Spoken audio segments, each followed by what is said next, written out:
Since 1983, FAME has helped business and education work for Maine. Contact the authority, the Finance Authority of Maine. Welcome. This is our Afterthoughts segment where we keep our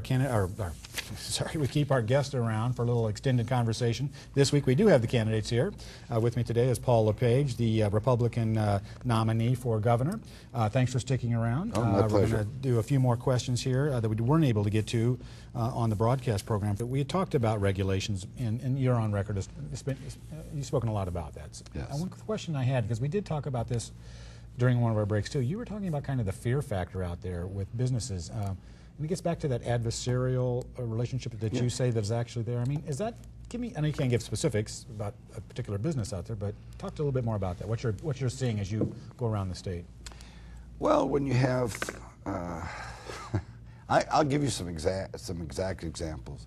When you have, you speak out as a Republican mayor, and then you have someone from the controlling party call your board of directors and say, get rid of this guy, or we're going to boycott your stores. That's adversarial. So that actually happened? That actually happened. People speak out at a meeting against a top-ranking leader of the state, and the next week, and they have a free-for-all, boisterous, combative type of discussion, and within 10 days somebody's in there to audit their books for sales tax, for Maine Revenue Service. But that's a personal thing that happened with the business you're in, or is this another business? This is another business. Okay.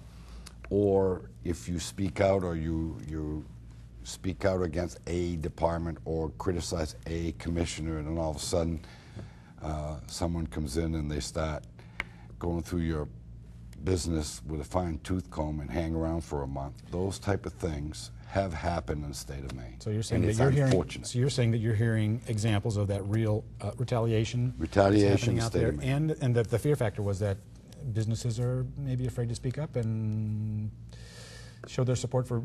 Oh yeah, they'll pat you on the back. Business right now will pat me on the back, say, "Go get him, Tiger." You know, we need a change. We need a business environment. We need a pro-business governor. But when you ask them for testimonials, everybody's a little shy. Okay. Let's shift the gear to talking about energy.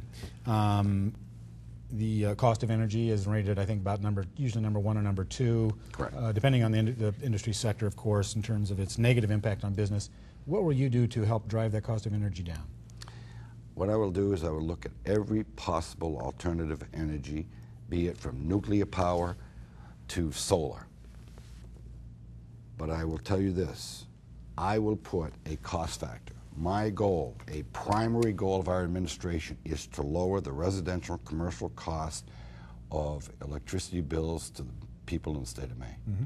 And how do we do that? We're going to evaluate. I'm going to add in not only the green factor, the environmental factors, but I'm going to add in a cost factor. For instance, this state right now has put hydro power from Quebec on the back burner in lieu of green energy wind power.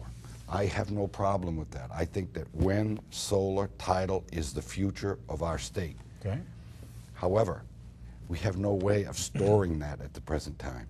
The capacity and the efficiency level is low. The cost is high, and we're displacing that with hydro power, which we know is very inexpensive to produce. We know that nuclear, the new generations of nuclear around the world are being built and they're being used, and they're proving to us that it's less expensive. Is that realistic to consider for Maine, though? I do you think the public will go for that? I believe if you tell the public the truth, they will buy in to the truth. But if you come in with some stories about fear factors, such as one of the saddest thing I've seen in the last 20 years in the state of Maine is the Tabor, voting down Tabor.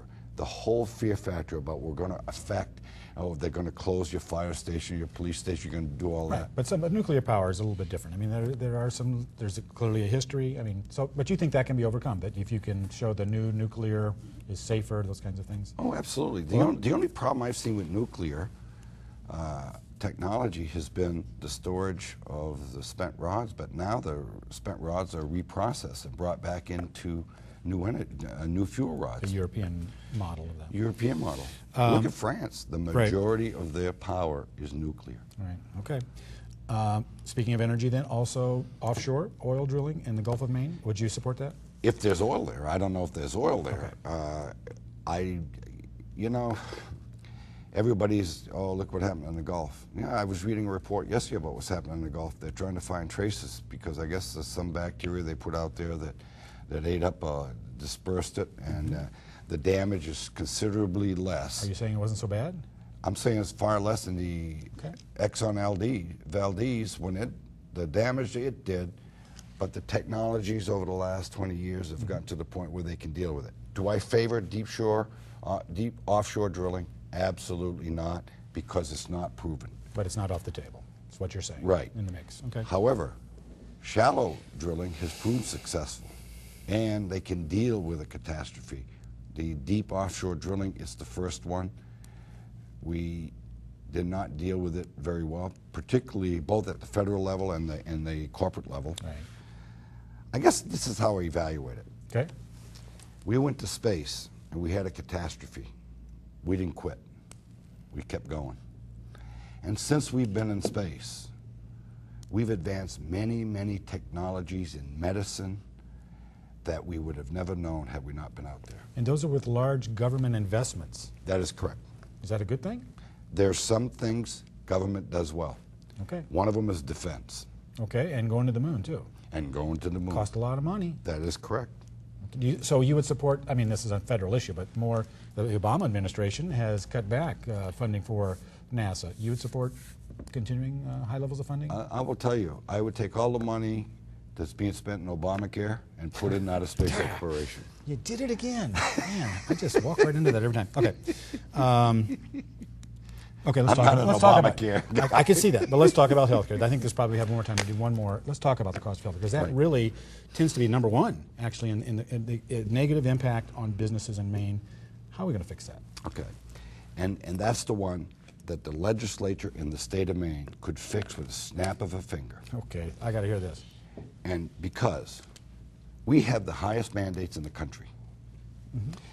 We have guaranteed issue. We have local community rating. We have some of the highest mandates in the country.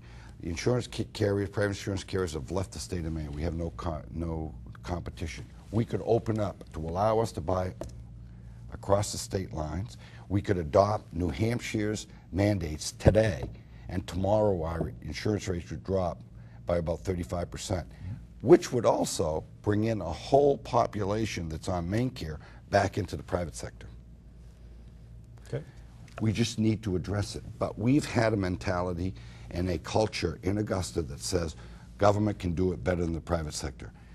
I don't think either one can do it well without working together. Okay, well, that's good to hear.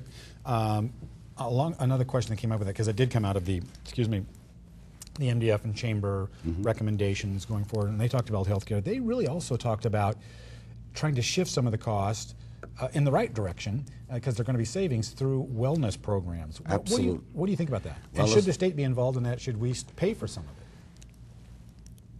We do it at Martin's. Okay.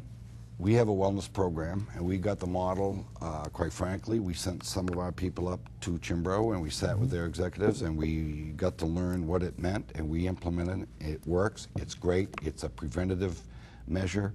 It's lifestyle issues that we can change the way we live and improve our health, and I'm a big, big fan of it. Can the governor or government influence that in other businesses in Maine? Sure, sure. I think by providing, unlike the current government, which would mandate it, I would provide incentives to do it. Okay, okay. We're going to stop right there. We're out of time for Afterthoughts, but we're going to do some video questions, responses. Sure, I appreciate you love to. sticking around. Stick right around. Thanks. Thank you all.